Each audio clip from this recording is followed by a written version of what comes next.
पर जो ये पाकिस्तान की खुशी का माहौल था कि हमारी एक जीत हुई है, हमारी वो हुई है, तो वो तो उनके, जैसे आपने बोला कोकेन इकोनॉमी, अब उनको निकलने का रास्ता चाहिए, और कोकेन इकोनॉमी इतना पैसा है कि डेवास्टेट्स द इंटायर स्ट्रक्चर, पूरा वो माफिया आ जाता है वहां पे। जैसे आपने कहा AK-47 57 जो भी आजकल आती हैं, वो कल्चर दोबारा आ जाएगा।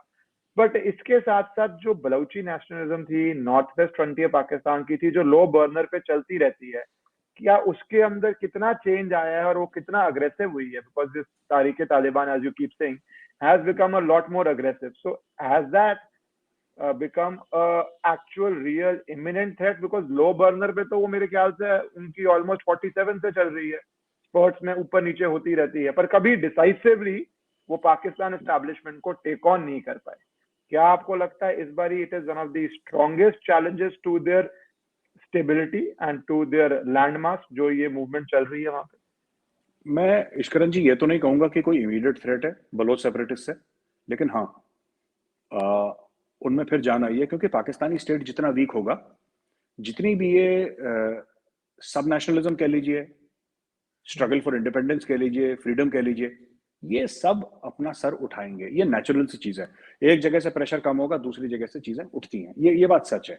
तो वहां तक आपकी बात मैं अग्री करता हूं। जहां पे थोड़ा सा मैं डिसएग्री करूंगा, डिसएग्री नहीं, आपने तो एक सवाल पूछा है, उसमें इश्करन जी ये होता है कि बलूचिस्तान में 60 to 65% of the population is actually not Baloch, it's Pashtun. Balochistan में नाम बलूचिस्तान है, लेकिन बलोच की पॉपुलेशन वहां पे माइनॉरिटी में है, मेजोरिटी में नहीं है। और खैबर पख्तूनख्वा से भी एरिया मिलता है, ईरान से भी मिलता है, अफगानिस्तान से भी मिलता है। तो क्या है कि बलूचिस्तान में और इन्फ्लुएंसेस बहुत ज्यादा हैं। कोई भी कोई भी फ्रीडम की तंजीम, जो एक पार्टी है, जो एक ग्रुप है जो फ्रीडम के लिए लड़ रहा है, या कोई भी फ्रीडम की मूवमेंट तब सक्सेसफुल होती है जब बॉर्डर, किसी बॉर्डरिंग कंट्री से उसको हवा मिलती है। आप हर समय देख लीजिएगा दुनिया भर में जो भी आजादी का झंडा उठाएगा, ही हैज, यहां पे ये थोड़ी सी ये प्रॉब्लम हो रही है। देखिए पश्तूनों का मामला अलग है। पश्तून, अच्छा ये मामला इनका सब है एक जैसा, लेकिन फिर भी अलग है। कैसे, मैं समझाता हूं, बड़ा इंटरेस्टिंग है। जैसे पाकिस्तान के लिए आपको पता है सबसे बड़ा खतरा भी बलूचिस्तान नहीं है। पाकिस्तान को आफ्टर इकोनॉमी, इकोनॉमी तो है ही मेजर खतरा उनके लिए, और टेररिज्म में है ही मेजर खतरा उनके लिए, लेकिन उसके बाद जो सबसे बड़ा खतरा है that is Pashtun nationalism. Taliban Taliban Pakistan का एरिया है जो खैबर पख्तूनख्वा का, वो पाकिस्तान का मानता ही नहीं है। वो मरगला हिल्स तक वो पाकिस्तान का मानता नहीं है area. It does not consider that area to be part of Pakistan. वो कहता हमारा एरिया है। वो ड्यूरन लैंड को मानता ही नहीं है। और ये तो अपनी स्ट्रेटेजिक डेप्थ, ये देखिए ना, चुटकुले के दो मतलब होते हैं हर समय। किसी भी चुटकुले के मिनिमम दो मतलब होते हैं। 15 अगस्त को पाकिस्तान ये कह रहा था कि साहब हमारी स्ट्रेटेजिक डेप्थ बढ़ गई, देखिए हम काबुल तक चले गए, मजा आ गया, इंशाल्लाह अब तो लाल किले पे ड्रामा अपना पाकिस्तानी नॉर्मल। अब उल्टा ये हो गया कि तालिबान ये कह रहा है कि हम पाकिस्तान को नहीं मानते, तुम्हारे अंदर तो हम घुस रहे हैं। तहरीक तालिबान पाकिस्तान क्या कह रहा है? तहरीक तालिबान पाकिस्तान यही तो कह रहा है कि पाकिस्तान का ये जो ट्राइबल वाला एरिया है, इसको हम अलग मुल्क बनाएंगे। हम पाकिस्तान के आईन को नहीं मानते, इसमें कुरान की रोशनी में जो भी होगा वो ठीक होगा, शरिया नाफिज करो। तो मेरा ये कहने का मतलब है कि the real problem to them is not just immediate terrorism और वो जो फ्रीडम के लिए लड़ रहे हैं। Pashtun nationalism is an existential threat to Pakistan. जैसे बंगाली नेशनलिज्म हुई थी जिससे कि बांग्लादेश बना था, पश्तून, और ये लोग एक ही हैं, ये लोग एक ही हैं। ये ड्यूरन लाइन के इस तरफ हो या उस तरफ हो। और एक और चीज पाकिस्तान को जिससे सबसे ज्यादा डर लगता है कि पाकिस्तान में सबसे ज्यादा पश्तून पता है, खैबर पख्तूनख्वा के जो आपका जो मेन इलाका है, क्वेटा या बलूचिस्तान में जो क्वेटा है वहां पे, या फिर पेशावर में नहीं है, there in Karachi. Maximum number of Pashtun which are there in Pakistan are actually in Karachi. और Karachi is 65% of Pakistan GDP, one city. हाँ, तो जिस दिन पश्तून चाहेंगे पाकिस्तान को चोक करेंगे। अभी स्ट्रगल उनका ज्यादातर नॉन वायलेंट है। Pashtun Tahaffuz movement is absolutely non violent. वो गांधीयन टाइप के प्रिंसिपल्स पे चल रही हैं। वो किसी को कुछ नहीं कहते। उनका अली वजीर है एक MNA, member of national assembly, हमारे मेंबर ऑफ पार्लियामेंट के इक्विवेलेंट, उसको गायब कर दिया है, वो पता नहीं कहाँ पे है। और मोहसिन दावर भी है एक, पर मोहसिन दावर को पहले अरेस्ट करा था, अब तो छोड़ दिया मोहसिन दावर को। लेकिन ये सब लोग हैं, ये पीसफुली लड़ रहे हैं, इन्होंने अभी तक हथियार नहीं उठाए। और ये सबसे बड़ा विरोधाभास है करण जी, आखिरी में मैं कहूंगा सबसे बड़ा विरोधाभास है। पठान गांधीयन प्रिंसिपल्स की बात कर रहा है, क्योंकि जिस दिन पठान वायलेंट हो गया, जिस दिन पठान ने, क्योंकि नेचुरल जो हमें हिस्ट्री बताती है, graveyard of empires, graveyard of empires बताती है ना हिस्ट्री हमें, तो जब तक मैं आपसे कह रहा हूं जिस दिन पठान वायलेंट हो गया उस दिन पाकिस्तान घुटनों पे आ जाएगा। क्योंकि वैसे भी पाकिस्तान इज अननेचुरल स्टेट, जैसे आप बता भी रहे हैं कि वहां पे पश्तून नेशनलिज्म है, और एक जिन्ना लेड मूवमेंट या इंडिया इंडिपेंडेंस के साथ जो भी लॉन्ग स्टोरी है उसके अंदर एक आर्टिफिशियल स्टेट क्रिएट की गई, और जो ईस्ट बांग्लादेश, जो उनके ईस्ट पाकिस्तान था, वो बांग्लादेश बनी क्योंकि वो एक आर्टिफिशियल स्टेट थी, उसका कोई लेना देना ही नहीं था। वैसे ही आप कह रहे हैं कि इस बेल्ट में, पश्तून बेल्ट में भी कोई नेचुरल कोहेशन नहीं है, एक आर्टिफिशियल कॉलोनियल पावर ने कुछ सर्कमस्टांसेस में लाइन डाल के स्टेट मार दी थी। पर वो, पर why is it so pacific? Because Taliban तो Pathan Pashtun are known for very aggressive input. तो ये पाकिस्तानी एस्टैब्लिशमेंट इसको मैनेज कर पाई है, या उनका इंटरेस्ट है कि कराची में हमारे फाइनेंशियल इंटरेस्ट हो चुके हैं तो इसको शांत रहने दो? आपकी क्या टेक है इस पे, कितना ये गांधीयन कब से हो गए पश्तून? नहीं, इसकी भी हिस्ट्री है। अगर आप खुदाई खिदमतगार की अगर आपने बात सुनी होगी, फ्रंटियर गांधी खान, अब्दुल गफार खान, उनके भी hundreds and thousands of followers को मारा था, लेकिन उन्होंने हथियार तो बहुत बड़ी बात है, उन्होंने थप्पड़ भी नहीं मारा कभी किसी को। तो ऐसी बात नहीं है, पश्तूनों में भी हिस्ट्री है पीसफुल रेसिस्टेंस की। बट पाकिस्तानी एक, देखिए ना, ये बात चलती है 1 यूनिट प्लान की, जिन्ना की, आयूब खान टाइम की, वेयर दे सेड कि एक सिमिलर कल्चर, एक सिमिलर कल्चरल आइडेंटिटी पूरे पाकिस्तान पे हम लोग इम्पोज करेंगे। सब लोग उर्दू बोलेंगे, सब लोगों का एक कल्चर होगा, तो इससे यूनिटी बढ़ेगी। इट इज ओनली पंजाब इन पाकिस्तान, सिर्फ पंजाब ने सर झुकाया उर्दू के सामने। बोलते सब में पाकिस्तान में उर्दू, ऐसी बात नहीं है, लेकिन सिर्फ पंजाब है, पाकिस्तानी पंजाब, जिसने एक्सेप्ट करा कि बोला हाँ ठीक है कोई बात नहीं। उसका भी रीजन है, उसका भी कारण है। सिंधियों के अपने राजा रहे, पश्तूनों के अपने राजा रहे, बलोचों के अपने राजा रहे। पाकिस्तानी पंजाब का जो एरिया है, अगर आप महाराजा रंजीत सिंह को और उनके एक दो आगे पीछे निकाल दें, कोई भी पंजाबी मुस्लिम ने पंजाब पे राज नहीं करा। या तो मुगल थे, या तो अफगान थे, या तो सिख थे, उसके बाद तो अंग्रेज आ गए, right? So similarly like that, Pakistani Punjab is just like Kashmir. Kashmir में भी कभी किसी कश्मीरी मुस्लिम ने राज नहीं करा। शामिर था पहला, 1330 कुछ में, मैं डेट भूल गया। शामिर पहला था, वो भी सवात का था ना, he was not from Kashmir. The first Kashmiri who ruled over Kashmir was Farooq Abdullah's father. वो 47 के बाद कभी तो करा ही नहीं।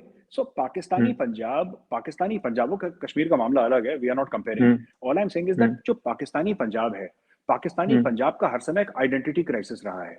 उनके कभी अपने हीरोज नहीं रहे। आप पाकिस्तानी पंजाब में आप किसको बोलेंगे अपना हीरो? भाई महाराजा रंजीत सिंह तो काफिर है, शहीद भगत सिंह तो काफिर है। आप किसको, आप बताओ, आप बाबा बुल्ले शाह कह सकते हैं, आप कह सकते हैं, लेकिन जो बंदा जिसने अपनी जान दी हो मुल्क के लिए, जिसने फतेह करी हो, वो तो वहां पे 90% तो सिख हैं। सिख एम्पायर का कैपिटल तो लाहौर था। हाँ। तो बात यह है कि पाकिस्तानी पंजाबी इसको एक बड़ा सॉलिड आइडेंटिटी क्राइसिस है, जिसकी वजह से ये सब ड्रामा इन्होंने शुरू करा कि हम ऐसा कर देंगे, वैसा कर देंगे, ये कर देंगे। अच्छा, सिंधियों ने एक्सेप्ट नहीं करा, क्योंकि the Sindhi language predates Urdu, ठीक है। द बलोची लैंग्वेज और Baloch, they predate Urdu. The Pashtun language, Pashtun culture, Baloch ने बड़ा एक नवाब अकबर बुख्ती साहब थे, उनका बड़ा फेमस स्टेटमेंट है। He says Baloch for 10,000 years, सुनिएगा, Baloch for 10,000 years, Muslim for 1400 years, Pakistani for 65, उस समय 60-65 साल ही था पाकिस्तान का बना हुआ, तो इसे पाकिस्तानी फॉर 65। बलोच का माइंडसेट ये है कि मेहरानगढ़ सिविलाइजेशन के हम बच्चे हैं, we are the children of Mehrangarh. से वो 10,000 साल पुराना सिविलाइजेशन है। वो ठीक है, बलोच गरीब हैं, बलोच के पास पानी नहीं होगा पीने के लिए, खाना नहीं होगा, हेल्थ फैसिलिटीज नहीं होंगी, बट दिल से बलोच के पूछिए, वो कहता है कौन है यार, 4 दिन पहले पाकिस्तान बना है, हम 10,000 साल पुराने हैं। वो और एक है वैसे भी माइंड में। अगर पैसा ना हो तो आपका प्राइड और नेशनलिज्म और प्राइड आपका ज्यादा बढ़ जाता है, because that feel good factor in your pride कि मैंने देखा यस, पैसे वाले आर मोर कॉम्प्रोमाइजिंग, मोर एडजस्टिव। जब नहीं हो तो you become somehow more rigid to whatever is your driving emotive force. पैसा makes you very adjustive, lack of money sometimes makes you very very firm in whatever is the motive force, could be Baluchism there. पर बलूच पे आया क्योंकि भारत ने बार बार एक hint किया, इशारों इशारों में बलूचिस्तान की बात की, पर कभी एक जैसे not talking about like what we did in Bangladesh, but कभी एक सिस्टमैटिक एफर्ट में हेल्प नहीं करी, कभी एम्बेसी नहीं खोली, कभी कंसुलेट नहीं खोली, कभी कोई सिस्टमैटिक हेल्प नहीं करी। मैं एक स्टेटमेंट पढ़ा था लास्ट टाइम 2016 में, हल्के से इशारा किया था गवर्नमेंट ने, वो भी बहुत धुंधली मतलब धीमी आवाज में, why has India not taken a proactive role at least of moral support and speaking on platforms, जैसे वो हर समय आके करते हैं जी minorities पे अत्याचार हो रहा है, हम वो भी नहीं करते कि Balochistani minorities are being suppressed, it's a human rights issue. I'm not saying military or anything, but that moral humanitarian support भी भारत नहीं कर रहा। Do you think that's the right strategy, or do you think we are missing out, and why are we doing this? Not at least at the humanitarian level, not highlighting the atrocities there. देखिए विश्वकरण जी, इसमें 2-3 बातें हैं, मैं बता दूं आपको। सबसे पहली बात तो ये है कि अगर हम बलूचिस्तान को सपोर्ट भी करते हैं, पाकिस्तान को उससे दिक्कत जरूर होगी, लेकिन अगर हम ये सोच रहे हैं कि थोड़ा बहुत सपोर्ट करके, छोटा मोटा एम्बेसी खोल के, और मैं भी इसका बड़ा सपोर्ट करता हूं, मैंने बोला भी है इसके मामले में, आज भी विश्वास करता हूं कि their government in exile should be in Chanakyapuri, जहां पे सारे एम्बेसीज है ना, वहां पे उनका ऑफिस होना चाहिए, और दुनिया में हर जगह होना चाहिए बलूचिस्तान का, ये मैं मानता हूं। लेकिन इसके अलावा मैं एक और बात कहना चाहता हूं कि जब तक आप ये नहीं करेंगे कि आप नेबरिंग कंट्री में आपका इतना इन्फ्लुएंस हो जहां से आप बलोच पॉलिटिक्स को इन्फ्लुएंस कर सकें, तब तक नहीं होगा। और वो नेबरिंग कंट्री ईरान नहीं हो सकती, क्योंकि बलूचिस्तान का काफी बड़ा हिस्सा ईरान में है। वो नेबरिंग कंट्री अफगानिस्तान ही होगी। That is why India is talking to the Taliban. देखिए ना, बात यह है कि there are layers upon layers upon layers. You have to be a presence in Afghanistan if you want to have pressure in Balochistan. It cannot be done like this, it cannot be done like this. ये मैंने पहले ही बताया था ना कि कोई भी हो, आप देखिए जो कश्मीर में जो अनरेस्ट फैलाया पाकिस्तान ने, हम ये नहीं कह रहे कि हम बलूचिस्तान में अनरेस्ट फैला रहे हैं, मैं वो वाली बात नहीं कर रहा, लेकिन पाकिस्तान ने जो अनरेस्ट फैलाया पंजाब में late 70s, mid 80s, late 80s तक भी, वो क्यों पॉसिबल था? क्योंकि बॉर्डर स्टेट है, दैट इज वाई पाकिस्तान के साथ बॉर्डर लगते हैं। उसी प्रकार से अगर आपको पॉलिटिकल सपोर्ट देना है बलूचिस्तान को, तो बहुत जरूरी है कि अफगानिस्तान में आपके फुटप्रिंट्स बहुत बड़े हो। ये पाकिस्तान रियलाइज करता है, इसलिए पाकिस्तान तालिबान अब देखिए ना, बात यह है कि एंड में पाकिस्तान बड़ा खुश हो गया ना कि तालिबान आ गया। तालिबान को पैसा चाहिए, पाकिस्तान के पास पैसा नहीं है। आपने एक बात नोट करी, पिछले 1 महीने से इमरान खान तालिबान भी नहीं कर रहा ज्यादा। पहले रोज 3 बार करता था, अब 3 दिन में 1 बार कर रहा है, अब रिवर्स हो गया मामला। तो now he is fighting to keep his head above water. Taliban सीधी बात कर रहा है कि बॉस पैसा दे सकते हो तो बोलो, पैसा नहीं दे सकते। अब इसने क्या करा, ये जो गया था चीफ वहां पे, कंधार गया था आईएसआई का चीफ, उसकी फोटो आपने देखी नमाज पढ़ते हुए, आपने देखी होगी। एक जनरल फैज हमीद की फोटो है तालिबान वालों के साथ। पाकिस्तान बस इतना ही कर सकता है कि जी आओ एक साथ नमाज पढ़ लेते हैं। अब नमाज तो खत्म हो जाएगी 15-20 मिनट के बाद, फिर वो बोलेंगे कि जनाब अब नमाज खत्म हो गई, अब बताइए अब क्या करना है। कह रहे जी अब कुछ नहीं करना, लाओ पैसे। कह रहे कौन से वाले पैसे? पैसे हमारे पास नहीं है, तुम्हें कहां से देंगे पैसे? तो बात वहां पे अटकी हुई है। तालिबान वांट ये जो डॉलर का मामला चल रहा है ना पाकिस्तान में, वन ऑफ द रीजंस, इसके कई वजूहत है, लेकिन one of the reasons of the falling rupee is also flight of the dollar to Afghanistan. ये पाकिस्तान के अंदर ड्रग्स बेच रहे हैं, पाकिस्तानी रुपीस में कमा रहे हैं, उस पाकिस्तानी रुपीस को डॉलर में कन्वर्ट करके दे सेंडिंग बैक टू अफगानिस्तान। ये पूरा फेरा चल रहा है। और ये एक टाइम पे तो $1 मिलियन पर डे जा रहा था अफगानिस्तान, अब कम भी हो गया होगा, लेकिन ब्लैक मार्केट से जितने भी डॉलर हैं अफगान उठा रहे हैं, बाहर भेज रहे हैं अपने मुल्क। सो पाकिस्तान फंस गया बहुत ज्यादा, it's caught in a very bad space. Pakistan के से आपने कहा इमरान खान ने बोलना बंद कर दिया है तालिबान पे कुछ दिनों से, बट एक इम्पोर्टेंट डेवलपमेंट ये भी हो रही है कि इमरान खान की अपनी पोजीशन की एक स्ट्रगल शुरू हो गई है। उसके रिपोर्ट्स आ रही हैं कि वो लेफ्टिनेंट जनरल अंजुम के डीजी आईएसआई बनाने के चक्कर में बाजवा से लड़ाई चल रही है। तो and he had come to power with nobody comes to power there without the military support. तो वो अब जो ये क्या टसल शुरू हो गया है between Imran Khan and the military establishment और बाजवा फॉर दैट मैटर। नहीं, टसल कुछ नहीं हुआ यहाँ पे पाकिस्तान में। इश्करन जी, क्या होता है कि ना, लोगों को जो पॉलिटिकल लीडर्स हैं ना, उनकी बड़ी एक गलतफहमी हो जाती है।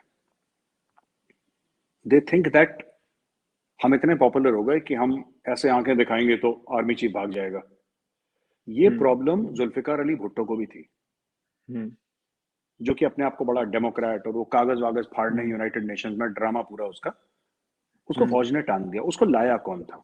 आयूब खान लाया था उसको, जनरल आयूब खान। जनरल आयूब खान लेकर आया उसको पॉलिटिक्स में। और ये जो पाकिस्तान पीपल्स पार्टी है, ये खड़ी करी भुट्टो ने, इसमें कोई शक नहीं है। लेकिन खड़ा करवाने वाला कौन था? खड़ा इस पार्टी को खड़ा करवाने वाली पाकिस्तानी फौज थी। ये आयूब खान को डैडी बोलता था, पता है आपको? ये जो बंदा है, ये अपना बाप मानता था, उनको प्राइवेटली डैडी बोलता था ये, जनरल आयूब खान को। तो इनके डैडी ने तो इनके लिए पार्टी खोल दी। अच्छा, अब हम आते हैं नवाज शरीफ पे। नवाज शरीफ ने क्या कर दिया फिर? नवाज शरीफ 1983 में, 1983 में नवाज शरीफ को पाकिस्तानी आर्मी ने, वो भी जनरल जियाउल हक जो डिक्टेटर था, उसने पाकिस्तानी पंजाब का इसको फाइनेंस मिनिस्टर बना दिया, नवाज शरीफ को। तब से तो नवाज शरीफ को पॉलिटिक्स में लाने वाला जियाउल हक है। इमरान खान को प्राइम मिनिस्टर बनाने वाला जनरल बाजवा है। इन तीनों के साथ क्या प्रॉब्लम रही? Even Benazir Bhutto to a very large extent, कहीं ना कहीं जब ये 10, 15, 20, 25 हजार, 1 लाख लोग देखते हैं ना सामने, अपने सामने, इनको लगता है कि बॉस अब मैं खुदा बन गया, अब मैं मसीहा बन गया, अब मैं कुछ बन गया बड़ा सा ना लाइफ में, मैं कुछ बन गया। ये अपनी औकात भूल जाते हैं कि अब्बू जान कौन? अब्बू जान रावलपिंडी में बैठे हैं, उन्होंने घंटी बजानी है और आपकी कुर्सी गिरनी है, साफ सीधी बात है। यही चीज देखिए, इसकी बीवी पीरनी है, ये इमरान खान की जो वाइफ है ना, 3rd या 4th जो भी है, ये पीरनी है। हाँ, बुशरा बीबी जो है ना, इसका नाम पिंकी पीरनी है। इसको पिंकी पीरनी के नाम से, ये मुल्तान की रहने वाली है। तो इसने बोला था कि 20 नवंबर तक आप किसी तरीके से, वो चांद आएगा तो उस तारीख तक आपकी सरकार चल जाएगी। तो ये टोटके वोटके बताती रहती है। तो एक तो पाकिस्तान की सरकार टोटकों से चलती है। There is enough evidence. आप पाकिस्तानी मीडिया में जाइए, आप पिंकी पीरनी टाइप करिए यूट्यूब में, आपको पाकिस्तानी रिस्पेक्टेड कमेंटेटर्स जो हैं, पढ़े लिखे लोग पाकिस्तान में, ये इसके बारे में तजिया करते हैं, एनालिसिस करते हैं कि पिंकी पीरनी ने ये बोला है तो ये हो गया। तो she is the one who is deciding. हाँ, बहुत किससे कितने ब्याज पे लोन लेना, ये सब पिंकी पीरनी करती है, ठीक है ना। दूसरी चीज ये है कि पाकिस्तान में एक और चीज है इमरान खान की, कि इमरान खान ने बोला, ये लगातार, ये पहले भी आर्मी को बहुत क्रिटिसाइज करता था। 2013 के पहले आप वीडियोस देखिए यूट्यूब में, जहां पे he blames army for genocide in Balochistan and Khyber Pakhtunkhwa. और ये तालिबान का बहुत पहले से हॉट फेवरेट रहा है। मैं आपको, इसका ट्वीट है, मैं दर्शक जो देख रहे हैं, मैं उनको रिक्वेस्ट करूंगा कि आप गूगल पे जाइए और इमरान खान का ट्वीट देखिए, जहां पे जब पेशावर के बच्चों को मारा गया था, 16 दिसंबर का वाकया है, 135 तकरीबन मासूम बच्चों को कत्ल कर दिया था तहरीक तालिबान पाकिस्तान ने, राइट। उसके 1 महीने बाद इमरान खान साहब ट्वीट करते हैं, ठीक है, कि यार ये जो पूरा मामला है ना, ये हमें फिर भी तहरीक तालिबान पाकिस्तान से बात करनी चाहिए। अच्छा। तो हाँ, उनके मासूम बच्चे, एक बात बताइए साहब, ये क्लास 7th क्लास 8th का बच्चा है, क्लास 10th का, उसको क्या पता टेररिज्म क्या है? उसको माँ बाप, अपने दोस्त, खेलना कूदना, पढ़ाई, उसकी यही दुनिया है। उन बच्चों का कत्ल करवा दिया इन लोगों ने। अब बात यह है कि ये कह रहा उनसे बात करो, आज भी उनसे बात करने के चक्कर में। तो ये क्या है कि इसने चाहा कि नदीम अंजुम ना आए, ठीक हो गया। नदीम अंजुम 5 कोर का कमांडर था, 5 कोर कराची में है। जनरल नदीम अंजुम ना आए थोड़े समय के लिए, और फैज हमीद जो है वो चला जाए, पेशावर जाना था। आईएसपीआर ने, आई थिंक 6 अक्टूबर या 7 अक्टूबर को, if I remember the date, ISPR ने एक नोटिफिकेशन निकाला या ट्वीट कर दिया, जो भी करा होगा उन्होंने, आई डोंट रिमेंबर। तो तब इन्होंने प्राइम मिनिस्टर ऑफिस को वो कर देना था, चुपचाप एक नोटिफिकेशन निकाल देना था कि हाँ ठीक है, बिल्कुल ठीक है, और हमने नोटिफिकेशन निकाल दिया। ये अड़ गया, कुछ पिंकी पीरनी के कहने पर अड़ गया, ये कुछ इसको गलतफहमी हो गई कि मैं कप्तान हूं, मैं 1992 का वर्ल्ड कप लेकर आया हूं और सब लोग मेरे दीवाने हैं और मैं ऐसे करूंगा तो ये हो जाएगा और ऐसे करूंगा तो बाजवा ऐसे लट जाएगा। इसके दिमाग में बातें आई, इसने पाकिस्तानी आर्मी को डिफाई करा। पाकिस्तानी आर्मी ने हल्की सी, जिसको कहते हैं ना, दर्जे हरारत बढ़ाई, टेम्परेचर बढ़ाया, पानी को उबालना शुरू कर दिया। घुटने पे आ गया इमरान खान। सबसे पहले तहरीक लबैक की जो मूवमेंट शुरू हुई थी अभी, साद रिजवी को फिर वो हुआ था ना, साद रिजवी जेल गया था फिर। ये क्या था? ये पाकिस्तानी आर्मी के तो गुर्गे हैं ये साद रिजवी वगैरह, ये सब। मौलाना फजलुर रहमान कौन है? मौलाना फजलुर रहमान ये सब पाकिस्तानी आर्मी के कोर कमांडर की जेब के प्यादे हैं। जब चाहे सांप हैं, पिटारे से निकाल के बोलते हैं, डस के वापस पिटारे में आ जाते हैं। अगली बार जब इमरान खान ज्यादा उछलेगा एक और सांप निकाल के छोड़ देंगे इसके पीछे। यही काम चल रहा है इनका। So, आपको लगता है इमरान खान के डेज अब नंबर्ड हो रहे हैं या एडजस्टमेंट हो गई है इनके बीच में? और does it actually have any bearing कि कौन प्राइम मिनिस्टर है वहां पे विजा विज भारत? इश्करन जी, मैं सिर्फ कंक्लूजन में एक बात ये कह दूंगा कि इमरान खान का खत्म हो गया मामला। Let's be very clear, Imran Khan, ऐसा नहीं days are numbered, days are gone. Imran Khan is gone. अब इमरान खान का जो इस्तेमाल है वो सिर्फ इसलिए दुनिया को दिखाने के लिए कि फौज टेक ओवर नहीं कर रही, देखो हम डेमोक्रेसी को रिस्पेक्ट करते हैं, पहली चीज। दूसरी चीज, आप देखिए ना कि मीटिंग होती है प्राइम मिनिस्टर हाउस में जिसमें तहरीक लबैक वाले आते हैं नेगोशिएट करने के लिए। मैं एक आध महीने पहले की बात कर रहा हूँ, तहरीक लबैक वाले आते हैं नेगोशिएट करने के लिए। वहां पे शेख रशीद बैठा है जो कि इंटीरियर मिनिस्टर है पाकिस्तान का। ठीक है जी, तहरीक लबैक का बंदा आता है, साद रिजवी नहीं, वो तो जेल में, अब रिहा हुआ है, उस समय जेल में था। इनके स्पोक्स पर्सन आते हैं, कहते हैं कि ये जो बैठा ना यहां से बंदा, pointing to the home minister of Pakistan Sheikh Rashid, क्या इसको निकालो यहां से, इस मीटिंग से निकालो। अच्छा। हाँ, they threw out Sheikh Rashid from the meeting and Imran Khan कहते हैं शेख साहब आप प्लीज निकल जाएंगे, मानेंगे नहीं, आप निकल जाए प्लीज। 3 4 5 लोगों को निकाल दिया उन्होंने, कैबिनेट मिनिस्टर लेवल के जो मुशीर इनके एडवाइजर थे, सबको निकाल दिया। That was the Pakistan Army's way of showing Imran Khan his place। अब इमरान खान ये है कि सिर्फ बॉडी है वहां पे, उसके अंदर जान नहीं है, वेंटिलेटर पे जिंदा है।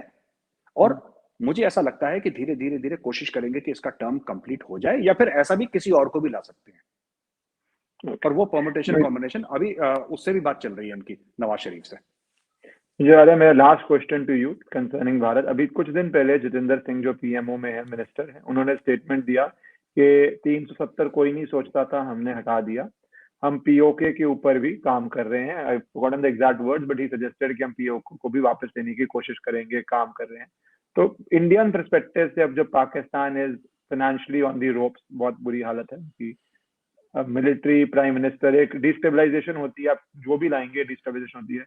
तो भारत कैसे प्लेस्ड है और आप रियलिस्टिकली भारत के पास क्या अपॉर्चुनिटी देख रहे हैं, और क्या आपको लगता है ये अपॉर्चुनिटी एक्सरसाइज करनी चाहिए भारत को, नहीं करनी चाहिए, थोड़ा इंडिया के कॉन्टेक्स्ट में? Is my last question to you.